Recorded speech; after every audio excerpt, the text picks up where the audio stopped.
সুন্দরবন পৃথিবীর সবচেয়ে বড় ম্যানগ্রোভ বন বা লবণাক্ত বনাঞ্চল, যা যৌথভাবে বাংলাদেশ ও ভারতের মধ্যে অবস্থিত। 10,000 বর্গ কিলোমিটার জুড়ে গড়ে ওঠা সুন্দরবনের 6,517 বর্গ কিলোমিটার রয়েছে বাংলাদেশে এবং বাকি 3,483 বর্গ কিলোমিটার অংশ রয়েছে ভারতের মধ্যে। কিন্তু বিগত কয়েক বছরে বাংলাদেশের দিকে ক্রমশ সরে আসছে ভারতের সুন্দরবন, যার ফলে চিন্তায় পড়েছেন পরিবেশবিদরা। ইতিমধ্যে গোলপাতা সুন্দরীর মতো ম্যানগ্রোভ গাছ বাংলাদেশের দিকে সরতে শুরু করেছে।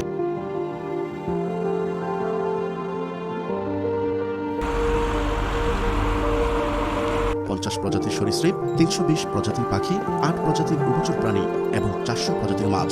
সুন্দরবনের স্তন্যপায়ী প্রাণীদের মধ্যে রয়্যাল বেঙ্গল টাইগার পৃথিবী বিখ্যাত প্রাণীদের বসবাস যে বনে, সে বন আজ ধ্বংসের দ্বার প্রান্তে।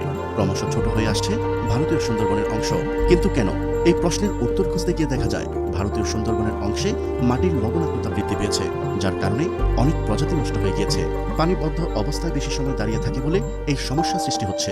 ম্যানগ্রোভ উদ্ভিদ তাদের শ্বাসমূল দিয়ে অক্সিজেন সংগ্রহ করে, কিন্তু সমুদ্র অন্যদিন নোনা জল বেশি সময় ধরে দাঁড়িয়ে থাকলে অক্সিজেন পাচ্ছে না ম্যানগ্রোভ উদ্ভিদ। একই সময় কমছে অঙ্কুরোদ্গমের ক্ষমতা। এছাড়াও রয়েছে মাটিতে মিষ্টি জলের পরিমাণ কমে যাওয়া। সুন্দরবন গড়ে উঠছে নোনা ও মিষ্টি জলের সমন্বয়ে গড়ে ওঠা খালগুলোতে।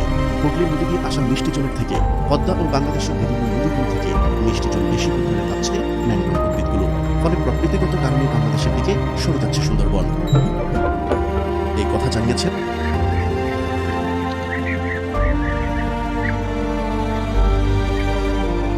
ভারতীয় সুন্দরবনের ভিতরে অনেক জায়গায় গাছের ঘনত্ব খুবই কমেছে, যা আগামীতে ভারতীয় সুন্দরবনের অস্তিত্ব টিকিয়ে রাখা কষ্টসাধ্য হয়ে উঠবে। পরিবেশ বিপর্যয়ের কবল থেকে সুন্দরবনকে রক্ষায় যৌথভাবে ভারত ও বাংলাদেশের প্রশাসনিক উদ্যোগ নেওয়ার পরামর্শ দিয়েছেন বিশিষ্টজনরা। পাশাপাশি সুন্দরবনে বসবাসকারী জনগোষ্ঠীর কিছু অংশ সরিয়ে নেওয়ারও আহ্বান তাদের। এছাড়া সুন্দরবন বিষয়ে দুদেশের মধ্যে সমঝোতা স্মারক বাস্তবায়নে দৃশ্যমান ও কার্যকরী পদক্ষেপ দিতে হবে। বিশ্বের প্রাকৃতিক বিষয়গুলোর অন্যতম প্রশস্ত বনভূমি সুন্দরবন। এই ম্যানগ্রোভ বন ভারত ও বাংলাদেশের গর্ব। কেবল বাংলাদেশ নয়, সারা বিশ্বই চায় সুন্দরবন বেঁচে থাকুক বহু বছর। প্রিয় দর্শক, আজ এই পর্যন্তই।